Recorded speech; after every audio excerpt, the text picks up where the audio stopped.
In a coastal town, grief binds a woman, but her Labrador unleashes love's thrilling healing power. Before we begin, subscribe to Pause Verve. If this story touches you, like and share it with others. The coastal town of Havenport woke to the soft hum of waves and the cry of gulls, but for Emma Caldwell the world was silent. At 32, she was a graphic designer known for her vibrant illustrations, but the colors in her life had faded since her father, Henry, passed away 3 weeks ago.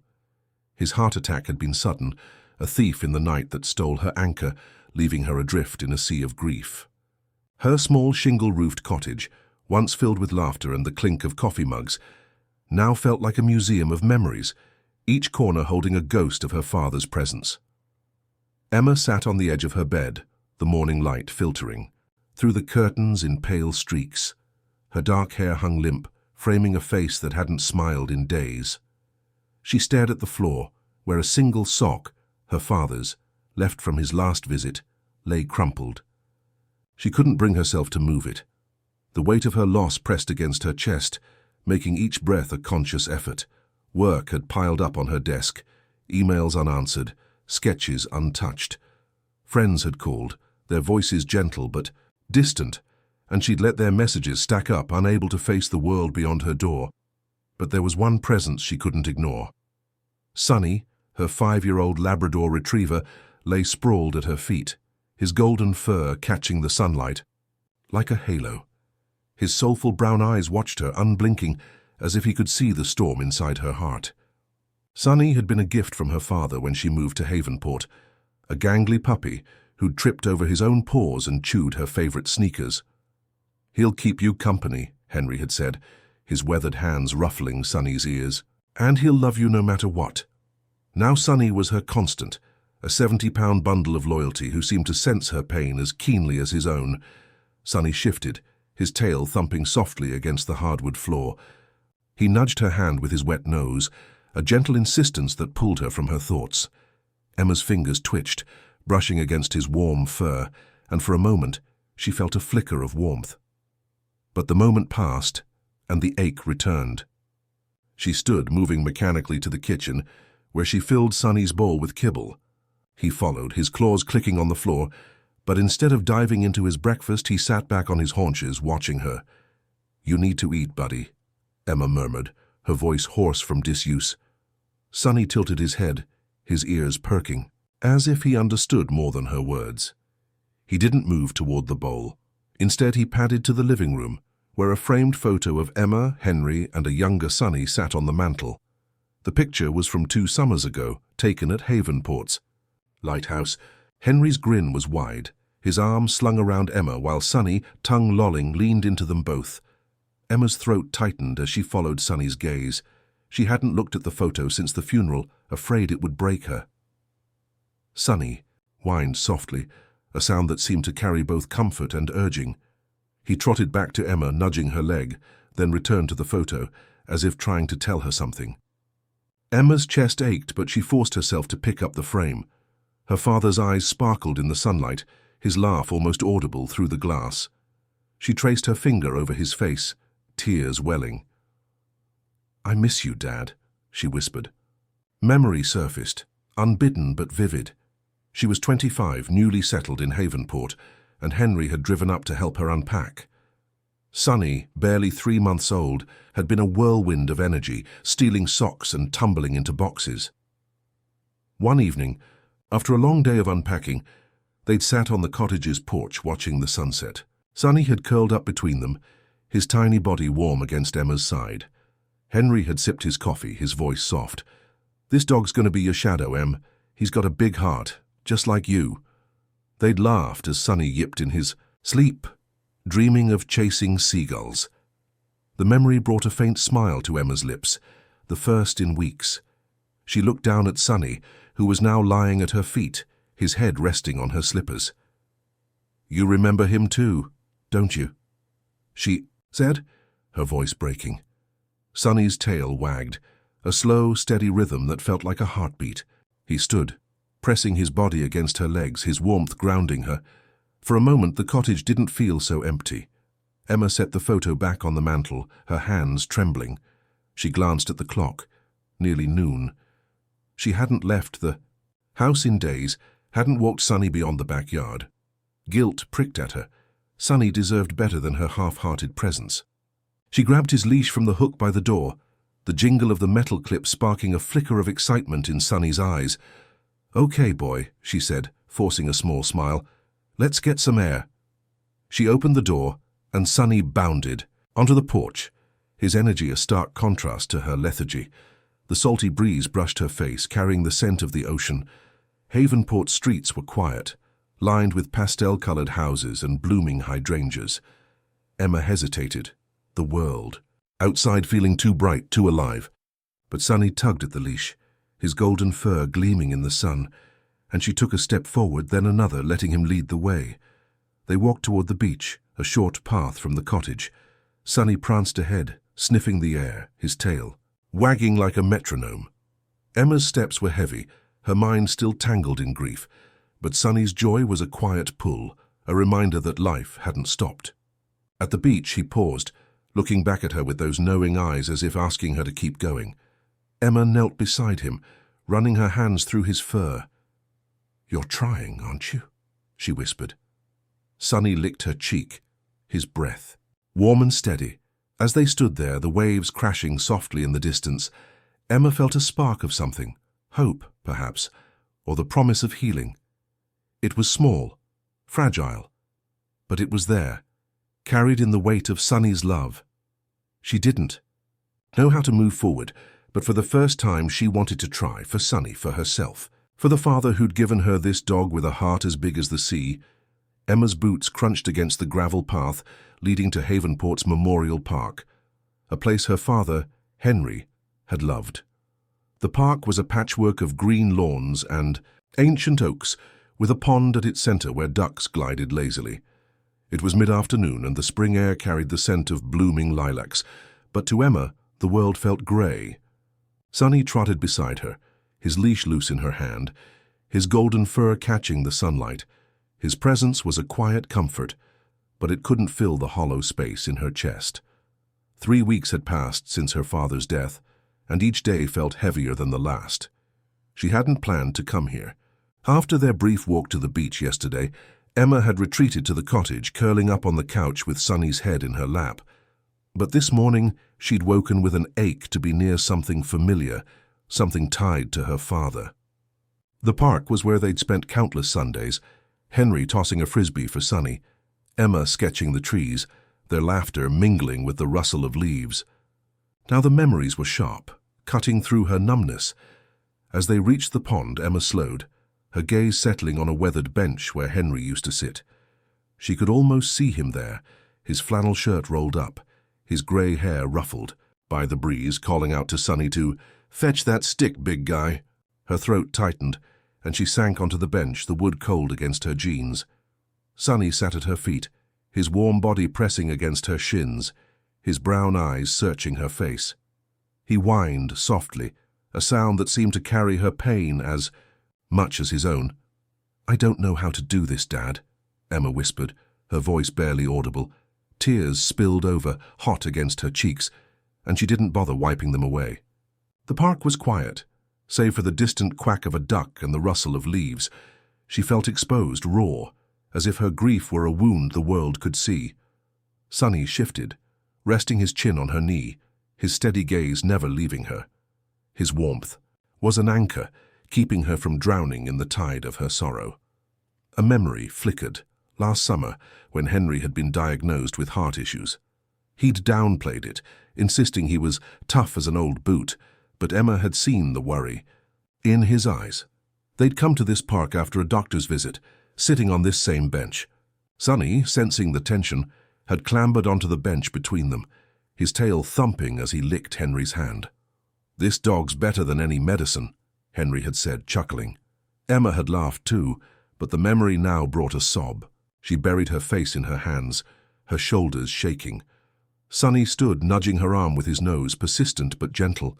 When she didn't respond, he pressed his body closer, his fur soft against her hands.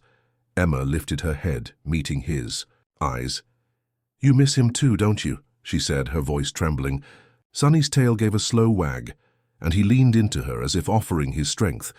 She wrapped her arms around him, burying her face in his neck. His heartbeat was steady, a rhythm that grounded her, and for a moment, the weight of her grief felt lighter. A soft cough broke the silence. Emma looked up, startled to see Clara, her neighbor, standing a few feet away. Clara was in her late 50s, with silver-streaked hair and a warm smile that faltered as she took in Emma's tear-streaked face. She held a reusable grocery bag, her daily walk to the market passing through the park. "Oh, Emma, I didn't mean to intrude," Clara said, her voice gentle. "I just saw you and Sonny." Emma wiped her eyes, embarrassed. "It's okay," she mumbled, though she wished she could disappear. Clara had lived next door for years, always quick with a wave or a batch of homemade cookies, but Emma hadn't spoken to her since the funeral. She wasn't ready for pity, for the well-meaning words that never quite reached her. Clara hesitated, then set her bag down and crouched to pet Sonny, who wagged his tail enthusiastically. "He's such a good boy," she said, her eyes flicking. To Emma. "Henry used to brag about him all the time, you know, said Sonny was the best listener in Havenport." Her tone was light, but her words carried a quiet understanding. Emma managed a small nod, her throat too tight to speak. Clara's mention of her father stung, but it also sparked a warmth, a reminder that Henry's love for Sonny had been a shared joy. Sonny, as if sensing the shift, trotted to the edge of the pond and returned with something in his mouth. A tattered scarf, damp and muddy. Emma's breath caught. It was her father's, one he'd worn on Chili Park visits. "It's red plaid pattern unmistakable. Where did you find that?" Emma said, her voice barely a whisper. She took the scarf, her fingers brushing the familiar fabric. It smelled of earth and water, but beneath that, faintly, was her father's cologne. Tears welled again, but this time they were softer, less jagged. Sonny sat beside her, his head tilted as if proud of his discovery. Emma clutched the scarf, picturing Henry wrapping it around his neck, teasing her about her city girl hats. The memory hurt, but it also felt like a gift, a piece of him brought back by Sonny's devotion. Clara watched, her eyes soft. "Dogs have a way of knowing what we need," she said quietly. "When my husband passed, my cat Muffin wouldn't leave my side. It's like they carry a bit of the love we've lost." She stood, picking up her bag. "If you ever want company, Emma, my door's open. Sonny's welcome too." Emma nodded, unable to find words but grateful for Clara's kindness. As Clara walked away, Emma looked down at the scarf, then at Sonny, who was now lying at her feet, his eyes fixed on her. "You're something else, you know that?" she said, a faint smile tugging at her lips. She folded the scarf carefully, tucking it into her jacket. The park felt less oppressive now, the air a little lighter. Sonny's tail thumped, and he nudged her hand, ready to move. Emma stood, her legs unsteady, but her heart a fraction less, heavy. She didn't know how to navigate this grief, but Sonny's small act, the scarf, his quiet presence, felt like a bridge between her and her father. She took a deep breath, the scent of lilacs mingling with the memory of Henry's cologne, and started the walk home, Sonny's steady steps beside her. Emma woke to the soft patter of rain against her cottage windows, the grey light casting shadows across her bedroom. It was early, barely 7, but sleep had been fleeting since her father's death. She lay still, the weight of grief settling over her like a familiar, unwelcome blanket. Beside her, Sonny sprawled across the bed, his golden fur warm against her side. His slow, steady breathing was a quiet comfort, a reminder that she wasn't entirely alone. She reached out, resting her hand on his flank, and his tail gave a sleepy thump, as if he sensed her even in his dreams. The memory of yesterday at the park lingered. The scarf Sonny had found, its red plaid a tangible link to her father. She'd placed it on the nightstand, where it now lay folded, a silent promise of connection. Emma's chest ached, but there was a new softness to her pain, a crack where light might slip through. Sonny's actions, his quiet insistence, felt like more than instinct. He wasn't just a dog. He was her companion, her confidant, attuned to her sorrow in ways she couldn't fully grasp. She sat up, rubbing her eyes, and Sonny stirred. His brown eyes blinking open. He stretched, his paws sliding across the quilt, then hopped off the bed, looking back at her with an expectant tilt of his head. All right, Emma said, her voice raspy, but laced with a hint of warmth. She pulled on a sweater and jeans, the routine of caring for Sonny a small anchor in her drifting world. In the kitchen, she filled his water bowl, but he ignored it, instead nudging her toward the back door where his leash hung. "You're relentless," she said, a faint smile breaking through. But guilt pricked at her. Their walks had been short. Lately, barely circling the block when Sonny used to bound through Havenport's trails for hours. She'd been neglecting him, lost in her own sorrow. The thought stung and she grabbed the leash, determined to do better. "Let's make it a real walk today, okay?" The rain had softened to a drizzle, and Havenport's streets glistened, the air sharp with the scent of wet pine. Sonny pranced ahead, his tail wagging like a metronome, pausing to sniff a mailbox or splash through a puddle. Emma followed, her hood up, her thoughts a tangle of grief and gratitude. She watched Sonny, marveling at how he seemed to mirror her moods. When she was quiet, he stayed close, his steps measured. When she showed a spark of energy, he'd leap as if amplifying her light. They reached the beach, a stretch of grey sand where waves hissed against the shore. Emma unclipped Sonny's leash, letting him roam. He bounded toward the water, his paws kicking up sand, then paused, looking back at her. She hesitated, the cold air biting her cheeks, then followed, her boots sinking into the damp sand. Sonny darted into the shallows, chasing a wave, his joy infectious. For the first time in weeks, Emma felt a bubble of laughter rise in her chest. She clapped her hands, calling, "Get it, Sonny!" And he obliged, splashing wildly. But as she watched, her laughter faded, replaced by a wave of sorrow. She sank onto a driftwood log, her hands trembling. The beach was another place tied to her father. Picnics here teaching Sonny to fetch a ball. She pictured Henry's grin, his voice coaxing Sonny to "Bring it back, champ." Tears welled and she turned her face away, trying to hide them from the empty beach. But Sonny noticed.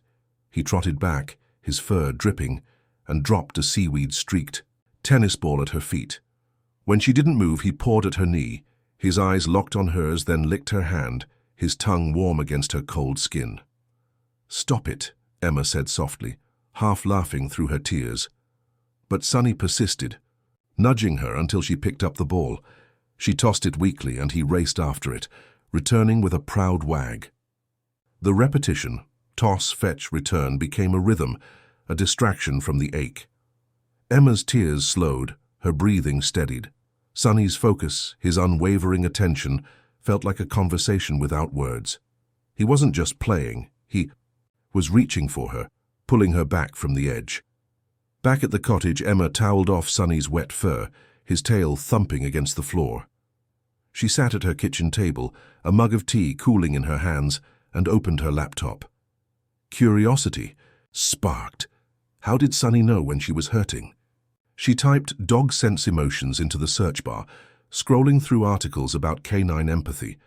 Dogs, she read, could detect changes in human pheromones, read facial expressions, even mirror emotions through a process called emotional contagion.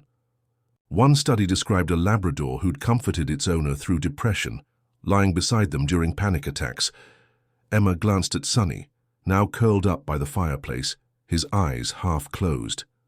"You're smarter than I give you credit for," she said. The thought was humbling.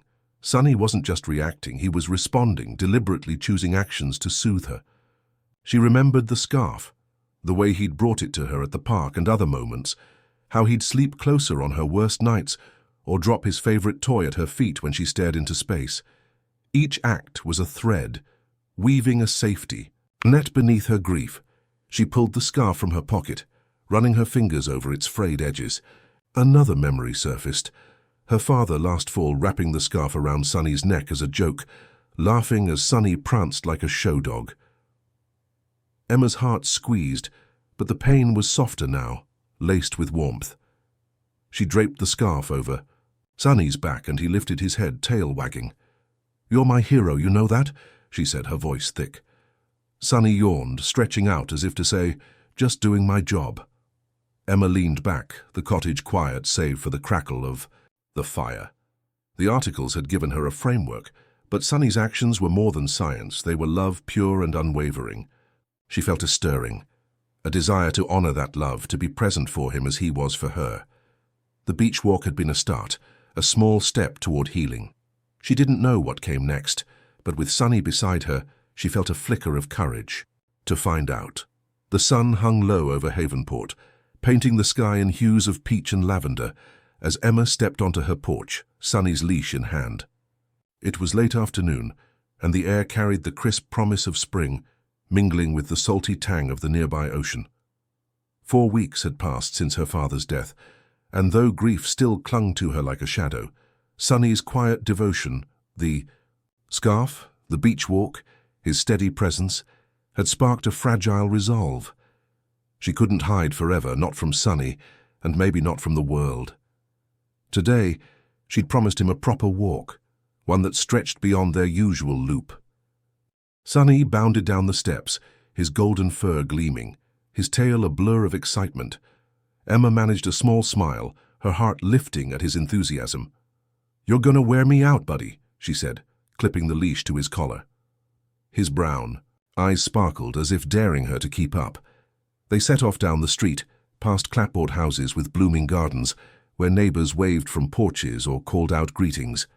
Emma nodded back, her responses muted, her energy reserved for the dog at her side. Havenport was a small town, the kind where everyone knew your name and your story. Emma had always loved its warmth, but since her father's passing, the attention felt suffocating. She'd avoided the bakery where she and Henry used to grab scones, dodged the market where locals swapped gossip. But Sunny had other ideas. He tugged her toward the town square, a cobblestone hub with a fountain and benches, where Havenport's pulse beat strongest. Emma's stomach twisted, but she let him lead, his joy a tether she couldn't resist. As they neared the square, Emma spotted Clara, her neighbor from the park, arranging a flyer on a community board. Clara's silver hair caught the light and she turned, her face brightening at the sight of them. "Emma, Sunny," she called, waving them over. Sunny's tail wagged furiously, and he pulled Emma forward, leaving her no choice but to approach.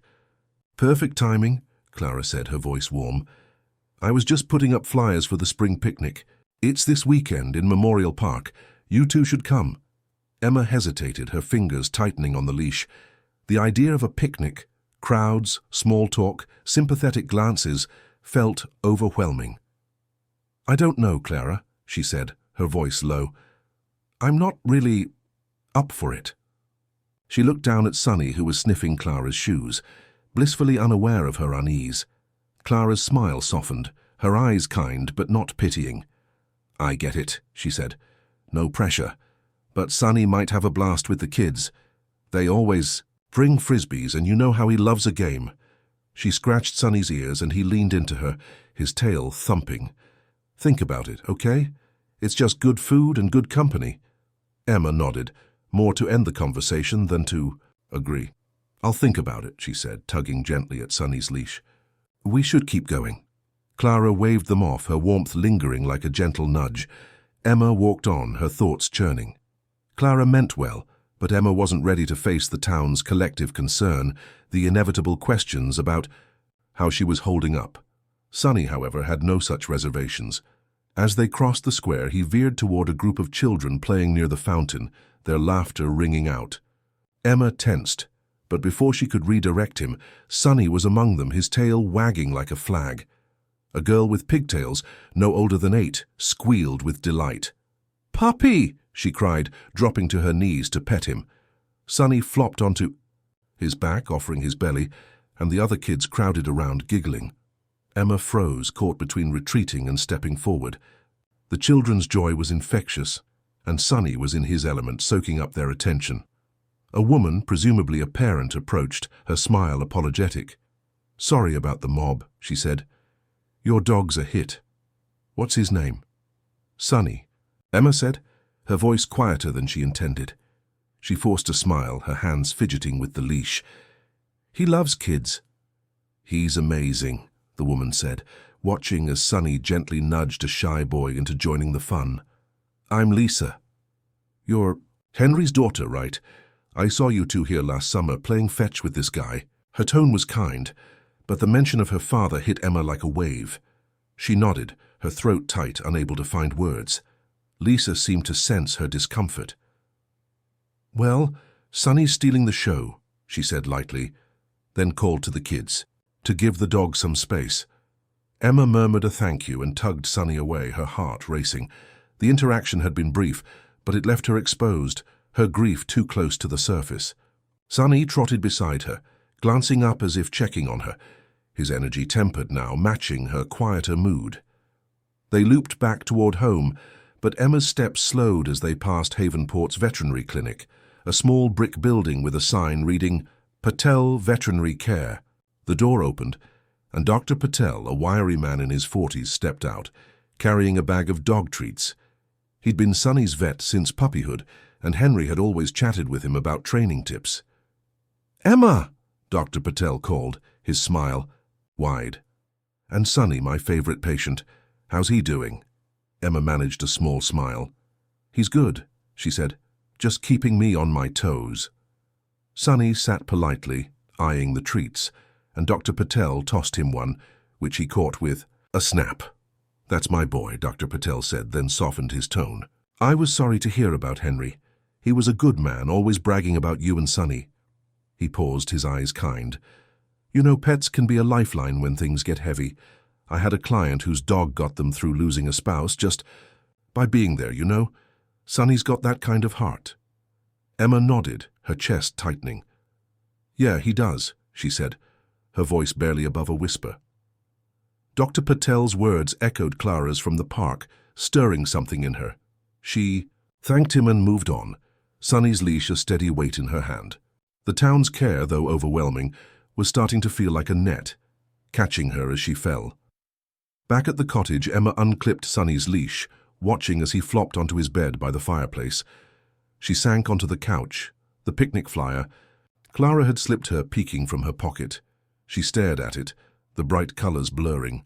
Sonny lifted his head, sensing her hesitation, and padded over, resting his chin on her knee. His eyes held a quiet encouragement, as if saying, "You can do this." Emma stroked his fur, her heart a mix of fear and gratitude.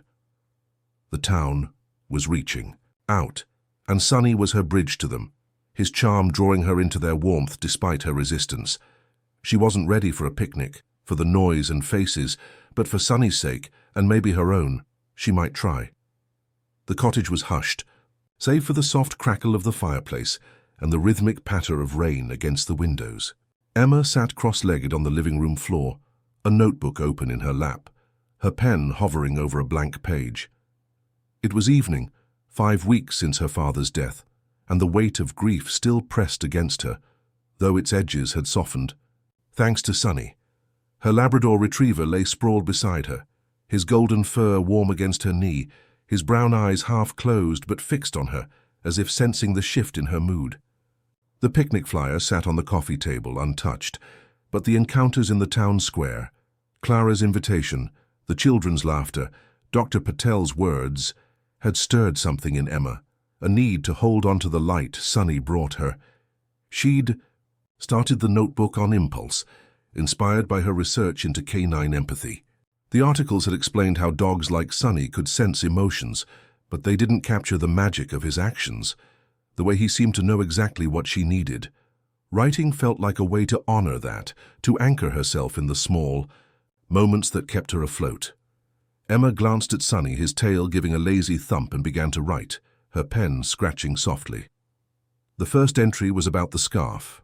She described the park, the pond, the moment Sonny dropped the muddy plaid fabric at her feet, its faint scent of her father's cologne. The memory brought a lump to her throat, but as she wrote, the pain felt less like a wound and more like a bridge to her father. She added details, the way Sonny's eyes had shone with purpose, his gentle nudge when she cried. "You knew, didn't you?" she murmured, reaching to stroke his ears. Sonny sighed, leaning into her touch, as if agreeing. Another memory surfaced, one from the week after the funeral. Emma had been sleepless, pacing the cottage at midnight, her mind replaying her father's final days. She'd collapsed onto the couch, tears streaming, and Sonny had climbed up beside her, his 70-pound frame somehow fitting into the curve of her body. He'd rested his head on her chest, his breathing slow and steady until her sobs quieted and she drifted into a dreamless sleep. She wrote it down, her pen moving faster now, capturing the warmth of his fur, the way his presence had felt like a shield against the dark. Sonny's caring wasn't limited to her worst moments. Emma smiled as she recalled smaller acts, like the morning she'd sat at her desk, staring at an untouched sketch paralyzed by grief. Sonny had trotted in, his favorite squeaky toy, a battered rubber bone in his mouth, dropping it at her feet. When she ignored it, he'd nudged it closer, then barked, a rare demand for attention. She'd tossed it half-heartedly, and he'd returned it, tail wagging, until she laughed, the sound startling her. "You're relentless," she'd said, and he'd tilted his head as if proud of his victory. Writing it now, Emma felt a warmth spread through her, the memory a reminder of Sonny's knack for pulling her into the present. A deeper memory tugged at her, one tied to her father. Last spring, when Henry's heart condition had worsened, he'd spent a week at Emma's cottage, too stubborn to stay in the hospital. Sonny had been his shadow, curling up beside him on the couch, resting his head on Henry's lap during quiet moments. One afternoon, Emma had found them in the backyard, Henry tossing a stick for Sonny despite his fatigue. "This dog's better than any nurse," Henry had said, his voice weak but warm. Sonny had dropped the stick at his feet, then licked his hand, as if sensing his struggle. Emma's eyes stung as she wrote, the scene vivid. Her father's smile, Sonny's devotion, the love that bound them all. She paused, her pen still, and looked at Sonny. "You were there for him too," she said softly. Sonny lifted his head, his eyes meeting hers, and she wondered if he carried her father's memory as vividly as she did. The thought was comforting, a thread connecting past and present. She wrote it down, her words flowing now, each anecdote a bead on a string, forming a necklace of solace.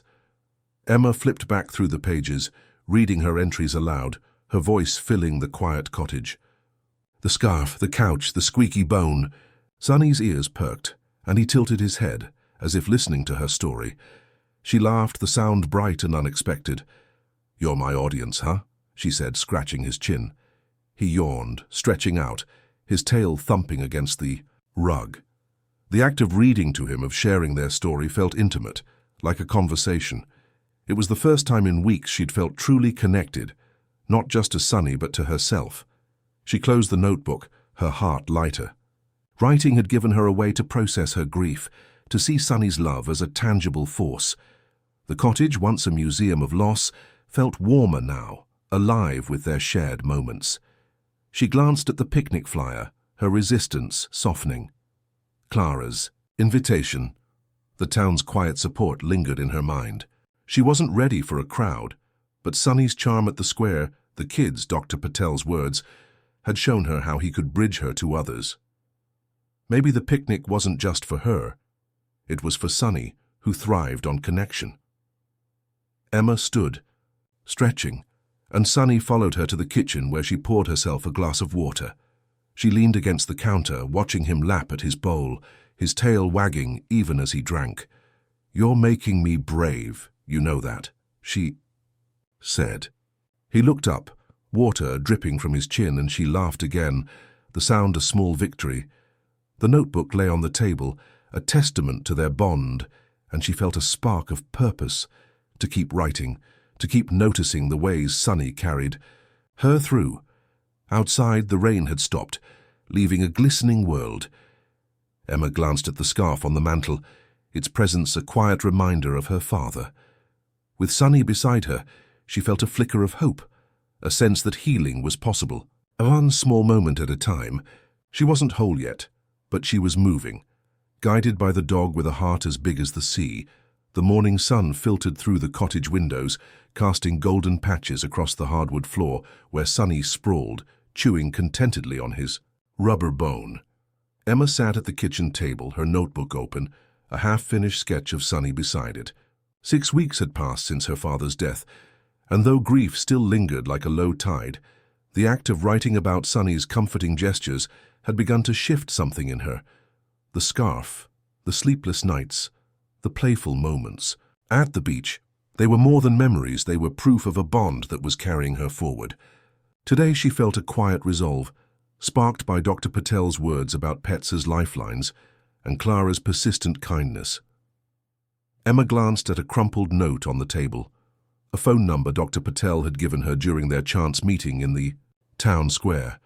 It was for a pet therapy group that met weekly at Havenport's community center, a place where people shared stories of how animals helped them through hardship. She'd tucked the note away, unsure, but Sonny's recent antics, his intuitive nudges, his ability to draw her out had made her curious. Maybe the group could offer insight, or at least a space where she didn't feel so alone in her grief. She picked up her phone, hesitating, then dialed the number. A cheerful voice answered, Marjorie, the group's organizer, who welcomed Emma warmly and invited her to that afternoon's meeting. "Bring Sonny," Marjorie said. "He sounds like a star." Emma smiled, glancing at her Labrador, who was now rolling onto his back, the bone forgotten.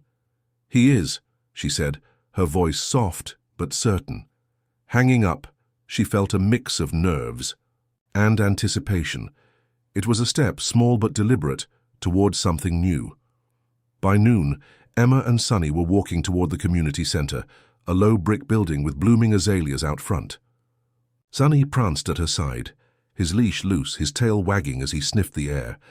Emma's stomach churned, the thought of strangers and shared stories daunting, but Sonny's enthusiasm was contagious, his golden fur catching the sunlight like a beacon. "You're gonna charm them all, aren't you?" she said, scratching his ears. He looked up, his brown eyes bright as if promising to lead the way. Inside, the meeting room was cozy, with mismatched chairs arranged in a circle and a table of coffee and cookies. About a dozen people milled about, their dogs, a mix of breeds, from a tiny terrier to a shaggy collie, adding a lively hum. Marjorie, a wiry woman with a grey braid, greeted Emma with a hug, as if they were old friends. "Welcome, Emma. And this must be Sonny." She knelt to pet him, and Sonny leaned into her, tail thumping. "He's a sweetheart," Marjorie said, then guided them to the circle. Emma sat, Sonny settling at her feet, his warmth grounding her. The group was diverse, young and old, men and women, each with a dog curled nearby. Marjorie opened the session, her voice warm. "We're here to share how our pets help us heal," she said. "No pressure to speak, but if you feel ready, we're listening." Emma's hands fidgeted, but Sonny's steady presence kept her from bolting. The stories began. A young man named Tom spoke of his beagle helping him through anxiety after a car accident, the dog's routines giving him structure. An older woman, Ruth, shared how her poodle had comforted her after losing her son, curling up beside her during endless nights. Each story was raw, honest, and Emma felt a quiet connection, a sense that her grief wasn't so isolating. Sonny, as if sensing the room's emotion, rested his head on her knee, his eyes scanning the group. When Marjorie nodded to her, Emma's heart raced. She wasn't ready to bare her soul, but Sonny's warmth urged her on. "I'm Emma," she said, her voice shaky. "My dad passed away 6 weeks ago. It's been hard. But Sonny, my Labrador, he's been there. He found my dad's scarf in a park, brought it to me when I was falling apart. He sleeps close when I can't stop crying. It's like he knows." Her voice broke and she paused, stroking Sonny's fur.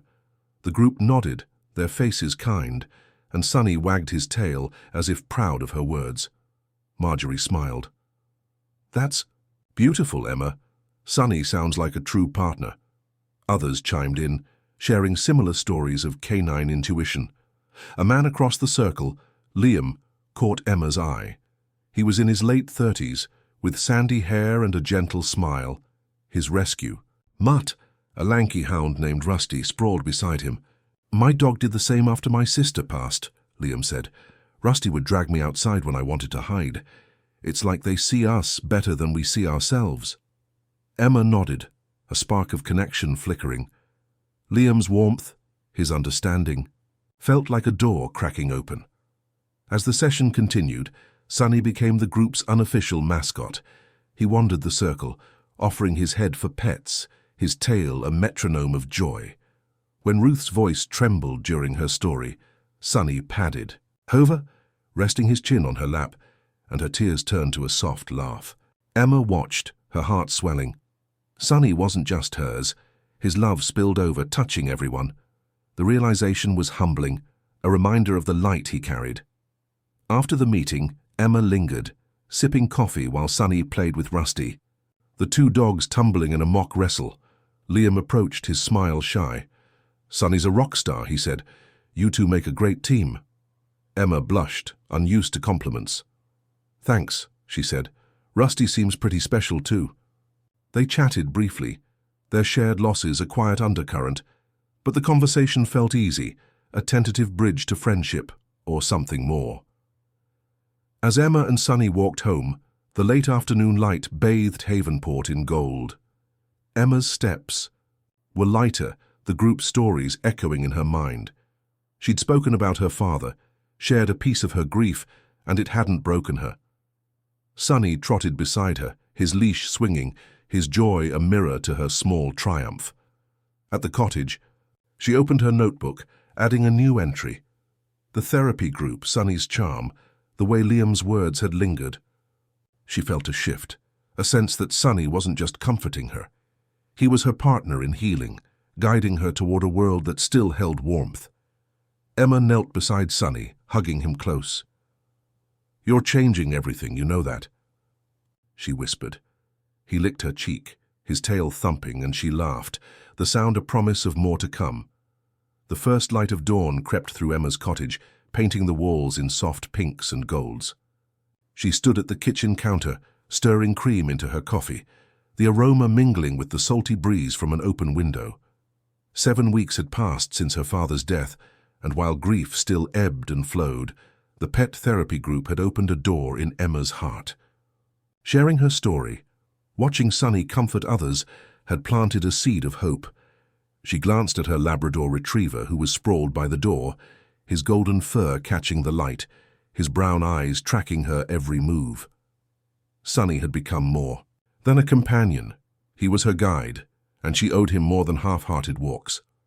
Emma sipped her coffee, her gaze drifting to her notebook on the table, now filled with stories of Sunny's empathy.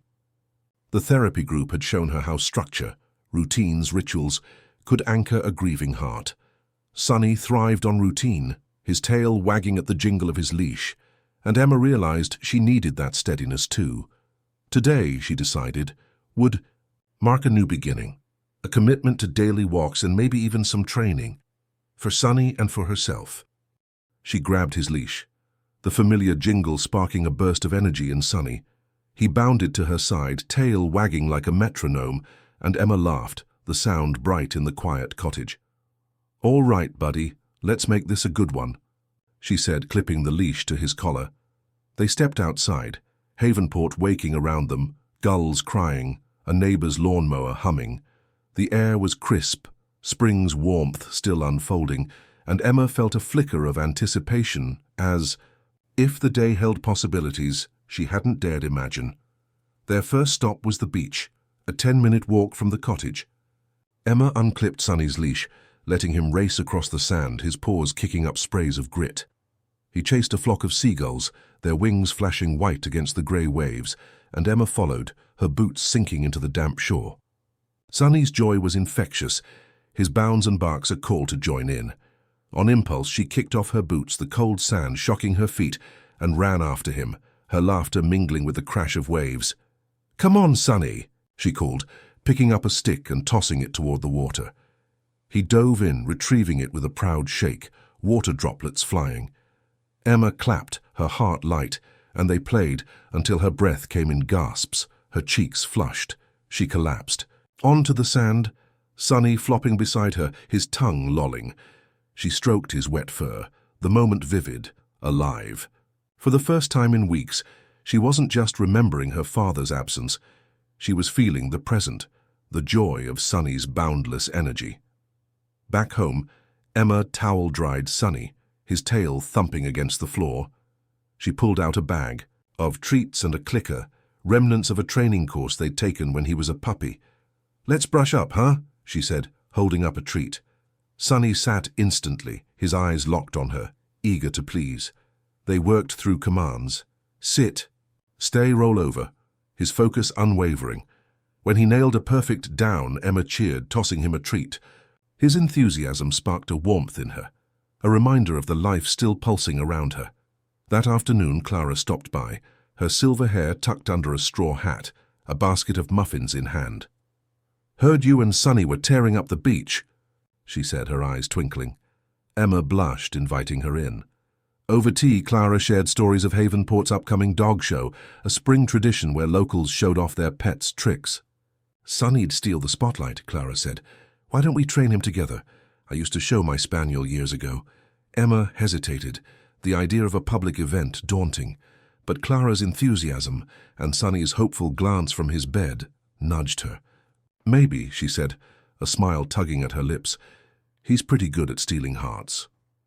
Clara clapped, delighted, and they spent an hour planning, sketching out tricks like spin and play dead. Sonny watched, as if sensing his starring role, and Emma felt a spark of excitement, a project to share with her friend and her dog. The days settled into a rhythm. Mornings began with beach walks, Sonny chasing waves or fetching a ball, Emma's laughter growing freer. Afternoons were for training, Clara often joining to teach Sonny new tricks, their sessions filled with treats and giggles. Evenings, Emma wrote in her notebook, documenting Sonny's antics, the way he'd leap for a frisbee or rest his head on her lap during quiet moments. Each entry was a step, a reclaiming of joy. She started sketching again, simple drawings of Sonny mid-bound, his ears flopping, her pencils bringing color back to her world. One evening, as the sun set, Emma and Sonny sat on the cottage porch, the sky ablaze with orange. She tossed a ball, watching him race across the yard, his energy undimmed. Clara's words about the dog show echoed, and Emma pictured Sonny strutting in the ring, his tail high. The thought made her smile, a real one, unguarded. She realized Sonny's joy wasn't just a distraction, it was contagious, seeping into her bones, reminding her of the small pleasures she'd forgotten. Emma pulled her notebook close, adding, "A new entry. The beach, the training, Clara's muffins." She wrote about the routine, how it gave her purpose, how Sonny's boundless spirit was rebuilding her. She looked at him, now sprawled at her feet, his eyes half closed but fixed on her. "You're my sunshine, you know that," she said, her voice thick. Sonny's tail thumped, a steady beat, and she leaned down, kissing his forehead. The cottage glowed with the last light of day, and Emma felt a shift. Grief hadn't left, but it shared space now with something else. Hope, sparked by Sonny's, love and the routine they'd built. The dog show loomed, a challenge but also a chance to celebrate him. She wasn't whole yet, but she was moving, carried by the dog who never gave up on her. The cottage smelled of dust and memory as Emma stood. In the spare bedroom, surrounded by cardboard boxes labeled in her father's neat handwriting, books, tools, misc. It was a Saturday morning, 8 weeks since Henry's death, and the task of sorting his belongings could no longer be avoided. The room, once his when he visited, held pieces of him, his fishing rods, his favorite flannel shirts, a stack of dog-eared mysteries. Emma's chest tightened, the air heavy with the weight of what she was about to do. Sonny lay at her feet, his golden fur a warm contrast to the dim light, his brown eyes watching her with quiet alertness. Emma had been dreading this moment. Her new routine with Sonny, beach walks, training sessions, evenings with Clara, had brought light back to her days, but this task felt like stepping into the heart of her grief. She'd put it off, letting the boxes gather dust. But Clara had gently suggested it might bring closure, and the pet therapy group had shown her she was stronger than she thought. With the dog show approaching, a celebration of Sonny's spirit, Emma wanted to face this now, to honor her father by moving forward. She knelt beside a box marked clothes, her hands trembling as she opened it. The scent of her father's cologne hit her, sharp and familiar, and tears pricked her eyes. Sonny shifted closer, resting his head on her knee, his warmth a steady anchor. "Okay, buddy," Emma whispered, stroking his fur. "We'll do this, together." She pulled out a plaid flannel shirt, one Henry wore on their park outings, and held it to her chest, picturing his laugh, his calloused hands tossing a stick for Sonny. The memory was a knife, but Sunny's soft whine dulled its edge. She sorted slowly, setting aside shirts for donation, each one a small goodbye. Sunny stayed close, his presence a reminder that she wasn't alone. When she opened a box of fishing gear, she found a worn leather hat, Henry's favorite for their trips to the pier. She smiled, remembering how he'd tip it to her like a cowboy, teasing her about her city girl ways. On impulse, she placed it on her head, the brim too big, and Sunny's tail thumped, his eyes bright as if he approved. Then Sunny did something unexpected. He nosed at a half-open box, tugging out a small canvas bag with his teeth. The bag fell open, spilling a collection of dog toys, balls, a frayed rope, a squeaky fish, all gifts from Henry to Sunny. Emma's breath caught. She picked up the rope, recalling a sunny afternoon when Henry had played tug-of-war with Sunny in the backyard, both of them laughing as Sunny growled playfully. The memory flooded her, warm and vivid, and she laughed through tears, clutching the rope. Sunny, sensing her shift, grabbed the other end of the rope, his tail wagging furiously. "Oh, you want to play?" Emma said, her voice thick but light. She tugged and Sunny pulled back, his paws skidding on the floor, a mock growl rumbling in his throat. The game turned into a chase, Sunny darting around the boxes, the hat tumbling. Off Emma's head. She laughed, a real unguarded sound, as she chased him into the living room where he flopped onto his back, rope still in his mouth, eyes sparkling with mischief. Emma collapsed beside him, breathless, the hat now on the floor. She hugged Sunny, his fur warm against her cheek. "You're a genius, you know that," she said. The moment had transformed a painful task into something else, a celebration of her father's love, channeled through Sunny's joy. She picked up the hat, brushing it off, and decided to keep it, a tangible piece of Henry to carry forward. Later, Emma called Clara, needing to share the moment. Clara listened, her voice warm over the phone. "That's Sunny working his magic," she said. "Henry's still with you through him." Clara suggested donating some of Henry's items to the community center, a place he'd loved for its book clubs and fishing workshops. Emma agreed, the idea feeling right, a way to honor her father's generosity. That afternoon, Emma packed a box of books and clothes for the center, Sunny watching from his bed. As she worked, her phone buzzed, with a text from Liam, the man from the therapy group. "Heard you're tackling some tough stuff," he wrote. "Rusty and I are free if you need a distraction." Emma smiled, touched by his thoughtfulness. She hadn't expected the connection they'd formed, his quiet humor, his shared understanding of loss, but it was a comfort, like a new color, in her palette.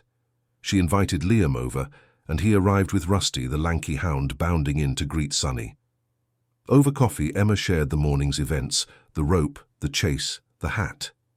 Liam listened, his green eyes soft. "When my sister passed, I couldn't touch her things for months," he said.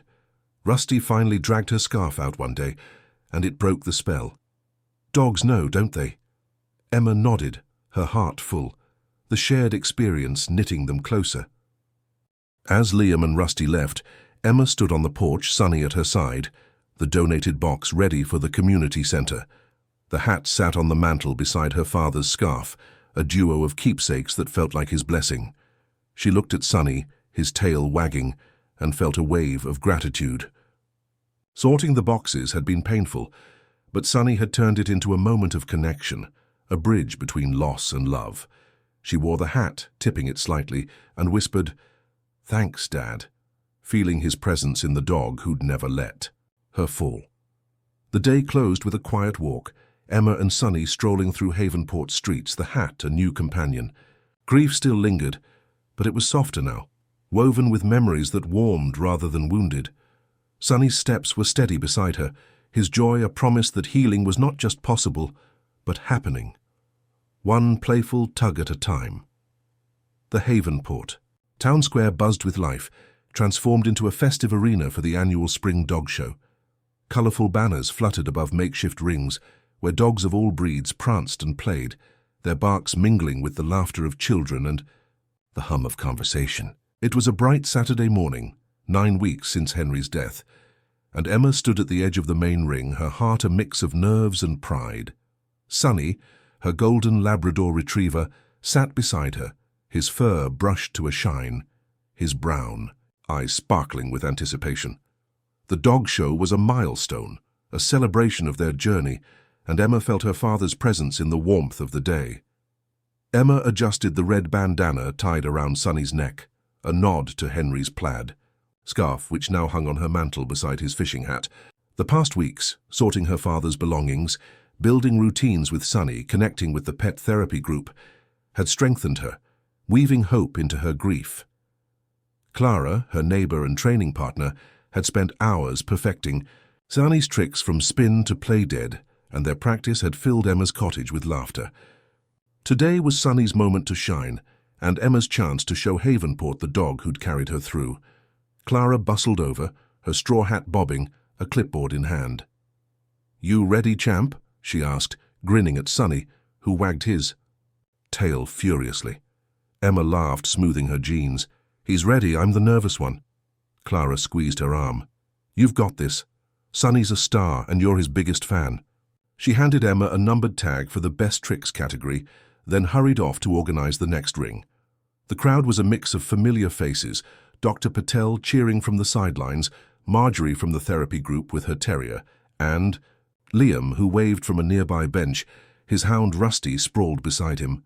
Liam's presence sent a flutter through Emma, their budding connection a quiet warmth in her healing heart. She waved back, then focused on Sunny, who was practically vibrating with excitement as their turn approached. The announcer called their number, and Emma led Sunny into the ring, the grass soft under her sneakers. The crowd clapped, and Sunny's tail wagged like a metronome.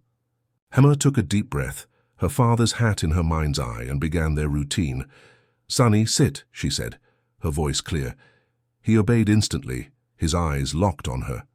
She moved through their tricks, spin, roll over, weave through. Her legs, each command met with Sunny's eager precision. When he played dead, flopping dramatically with a paw in the air, the crowd erupted in laughter and applause. Emma's nerves melted, replaced by pride.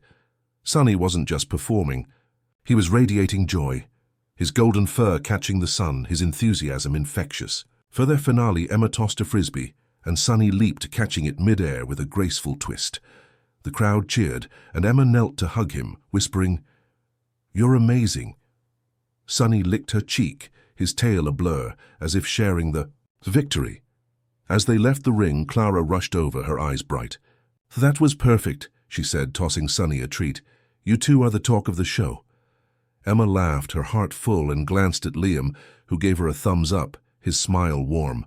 The moment felt like a snapshot of healing. Sunny's triumph, the town's support, her own growing strength. The show continued, with dogs competing in agility and obedience. Emma and Sunny wandered the grounds, pausing at a lemonade stand where kids swarmed Sunny, petting his fur and giggling as he offered his paw. Emma watched, her heart swelling, until a small voice caught her attention. A girl, about 10, with braids and sad eyes, stood apart, clutching a stuffed dog. She stared at Sunny, hesitant, then approached. "What's his name?" she asked softly. "Sunny," Emma said, kneeling to her level. "Want to pet him?" The girl nodded, her hand trembling as she stroked Sunny's fur. He leaned into her, gentle and still, as if sensing her fragility. "He's so nice," she said, her voice breaking. "My dog Bella died last month. I miss her." Emma's throat tightened, the girl's grief mirroring her own. "I'm so sorry," she said. "I lost someone too, my dad. Sunny's been helping me feel better." The girl looked up, her eyes wide. "Really? How?" Emma smiled, patting Sunny's head. "He stays close, makes me laugh, reminds me to keep going. Bella must have loved you a lot, huh?" The girl nodded, tears spilling, and Sunny nudged her hand, offering comfort as he had for Emma. The girl's mother approached, thanking Emma quietly. "She hasn't talked about Bella until now," she said. Emma nodded, her heart aching but full. As the girl hugged Sunny, Emma felt a connection, a reminder of her own journey. Sunny's love wasn't just for her, it was a gift he shared, freely, touching even a stranger's pain. Later, as the awards were announced, Emma and Sunny stood with Clara, Liam, and Rusty. When Sunny won a blue ribbon for Best Tricks, the crowd cheered, and Emma's eyes stung with pride. Liam hugged her, his touch brief but warm, and whispered, "You two are unstoppable." Emma blushed, the moment sweet, hinting at something deeper. As the show wound down, Emma sat on a bench, Sunny's ribbon pinned to her jacket, the girls' words echoing. She pulled out her notebook, jotting down the day, the tricks, the cheers, the girls' sad eyes. Sunny had turned a public stage into a moment of healing, not just for her but for others. She looked at him, sprawled happily on the grass, and felt her father's love in his steady gaze. The dog show was a triumph, a marker of how far she'd come and a promise of more light ahead. Emma stood, Sunny rising with her, his ribbon glinting. Havenport's warmth, Sunny's charm, and her own courage had woven a new thread in her story. She wasn't healed, but she was whole enough to keep going with Sunny leading the way. The community centre in Havenport glowed with late afternoon light, its windows reflecting the amber hues of a fading spring day. Emma stood in the meeting room, her notebook tucked under her arm, Sunny sitting attentively at her side. 10 weeks had passed since her father's death, and the dog show had marked a turning point, a celebration of Sunny's spirit and Emma's resilience. The memory of the young girl's tears, soothed by Sunny's gentle nudge, lingered, sparking a new idea. If Sunny could touch a stranger's heart, perhaps his love could reach further, helping others as it had helped her. Emma had returned to the pet therapy group with a proposal. She wanted to volunteer, training Sunny to visit hospitals and nursing homes. Marjorie, the group's organizer, had been thrilled, arranging for Emma and Sunny to join a certification program. Today was their first official visit, a trial run at Havenport's small hospital, where they'd meet patients in the recovery ward. Emma's stomach fluttered with nerves, but Sunny's steady presence, his golden fur brushed, his blue ribbon from the dog show pinned to his collar, gave her courage. Marjorie greeted them at the hospital's entrance, her grey braid swinging as she handed Emma a volunteer badge. "So you and Sunny are naturals," she said, scratching Sunny's ears. "Just be yourselves. The patients will love him." Emma nodded, adjusting her father's fishing hat, now a talisman of strength. She clipped a therapy vest onto Sunny, his tail wagging as if he understood the importance of the moment. They followed Marjorie to the recovery ward, a quiet hall with soft beeps and the scent of antiseptic. Emma's heart raced, but Sunny trotted confidently, his claws clicking on the linoleum. Their first stop was a room where an elderly woman, Mrs. Larson, sat by a window, her hands folded over a quilt. Her eyes lit up at the sight of Sunny. "Oh, what a handsome boy," she said, her voice frail but warm. Emma smiled, guiding Sunny closer. "This is Sunny," she said. "He loves making friends." Sunny approached gently, resting his chin on Mrs. Larson's lap, his brown eyes soft. She stroked his fur, her hands trembling but steadying as she spoke. "I had a lab like you once," she said, her voice thick. "He stayed with me when my husband passed. You're a good listener, aren't you?" Sunny's tail thumped, and Emma's heart swelled, seeing the same comfort he'd given her now touching another. Mrs. Larson's smile grew, her face softening, and Emma felt a quiet pride, as if her father's love flowed through Sunny to this moment. They visited other patients, a young man recovering from surgery, a woman missing her own pets, each interaction a small miracle. Sunny's intuition shone, his demeanor shifting to match each person's needs, playful with the man, calm with the woman. Emma watched, her notebook burning in her mind. These moments deserved to be shared, not just in her private pages, but with others who might need hope. Back at the cottage that evening, Emma sat at her desk, Sunny sprawled by the fireplace, his therapy vest draped over a chair. She opened her laptop, her fingers hovering over the keys. The notebook had been her sanctuary, but the dog show and today's visit had shown her Sunny's impact reached beyond her. She created a blog, Paws of Solace, and poured her story into the first post. Her grief, Sunny's scarf, the therapy group, the hospital visit. She wrote about Mrs. Larson, the way Sunny had mirrored her own healing, and ended with a call to share pet stories. "Love comes from unexpected places," she wrote, echoing the group's ethos. "Sunny taught me that." She hesitated, then hit publish, her heart pounding. Within hours, comments trickled in, locals from Havenport, therapy group members, even strangers sharing tales of their dog's comfort. Emma read them to Sunny, who tilted his head as if approving. The blog was small, but it felt like a seed, a way to honor her father's legacy through Sunny's love. Her routine expanded to include volunteering.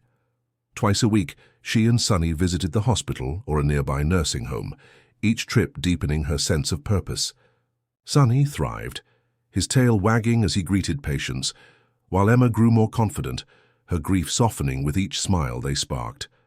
Clara, ever supportive, joined them occasionally, her spaniel stories a hit with residents. Marjorie praised Sunny's knack, hinting at regional therapy certifications, and Emma felt a spark of ambition, a future she hadn't dared imagine. Liam became a steady presence too. They met for walks, Sunny and Rusty romping through Havenport's trails, their conversations easy but charged with possibility. One evening, as they sat on a bench overlooking the ocean, Liam shared more about his sister's death, his voice steady but raw. "Rusty kept me going," he said, patting his hound, "like Sunny does for you." Emma nodded. Their shared losses a bridge, their dogs a bond. When Liam's hand brushed hers, she didn't pull away, the warmth a quiet promise. Emma's blog grew, her posts weaving Sunny's therapy work with reflections on healing. Readers sent photos of their pets, stories of loss and love, and Emma felt part of a larger tapestry, her grief no longer solitary. She sketched Sunny for the blog's header, his joyful leap a symbol of hope, and wore her father's hat during visits, feeling Henry's pride in her steps. One night, as she wrote a post about Sunny's latest visit, Emma looked at him, curled. By her feet, his ribbon glinting in the firelight. "You're changing lives, buddy," she said, her voice thick. Sunny's tail thumped, his eyes steady, and she felt a surge of gratitude. Volunteering had given her purpose, the blog a voice, and Sunny a mission. Her father's love lived in these acts, a legacy of connection she was proud to carry. Cottage glowed, the scarf and hat on the mantel a quiet testament to her journey. Emma wasn't healed, but she was purposeful, her heart open to the world Sunny had helped her reclaim. Each visit, each post was a step toward a future where love outshone loss. The air in Havenport carried the gentle warmth of late spring, laced with the scent of blooming lilacs and the distant murmur of the ocean. Emma stood at the entrance.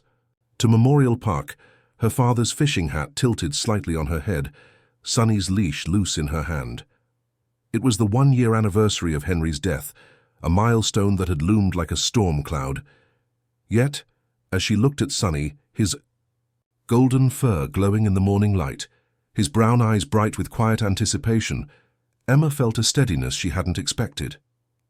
The past months, Sunny's comfort, the therapy group, the dog show, her blog, had woven a tapestry of healing, and today was about honoring her father, not just mourning him. The park was quiet, its oaks casting dappled shadows over the pond, where Emma had found Henry's scarf months ago. That moment, Sunny's gentle gift had been a turning point, and returning here felt like closing a circle. Emma had planned a small gathering with Clara, Liam, and a few from the therapy group, to plant a tree in Henry's memory, a living tribute to his love for this place. Sunny trotted beside her, his therapy vest snug, his blue ribbon pinned to it, a symbol of their shared journey. Emma's heart fluttered as she approached the chosen spot, a sunny clearing near the pond where Henry had tossed frisbees for Sunny. Clara was already there, her silver hair tucked under a scarf, a shovel in hand. Liam stood beside her. His hound Rusty sprawled in the grass, while Marjorie and 2 therapy group members unpacked a sapling, its roots wrapped in burlap. The sight warmed Emma, their presence a testament to the community Sunny had helped her reclaim. "You made it," Clara called, her smile wide. She hugged Emma, then scratched Sunny's ears. "This guy's ready to dig, I bet." Sunny wagged his tail, sniffing the sapling, and Emma laughed, the sound easing her nerves. Liam approached, his green eyes soft, and squeezed her hand. "This is beautiful, Emma," he said. "Henry would love it." His touch lingered, a quiet anchor, and Emma smiled, their connection deepening with each shared moment. The group gathered around the sapling, a young oak chosen for its strength. Emma knelt, her hands in the soil, Sonny lying beside her, his warmth grounding. She spoke, her voice steady despite the ache in her chest. "Dad loved this park," she said. "He'd bring Sonny here, play fetch, tell stories. Planting this tree feels like keeping him here with us." She paused, stroking Sonny's fur. "Sonny's been my bridge to him, and to all of you I'm so grateful." Clara's eyes glistened and Marjorie nodded, her terrier curled nearby.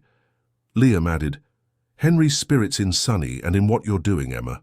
The group took turns digging, the shovel passing hand to hand, laughter mixing with quiet reverence. Sonny, true to Clara's prediction, pawed at the dirt, his enthusiasm sparking giggles. "Easy, landscaper," Emma teased, brushing soil from his nose. The moment was light, joyful, a celebration of life amid loss.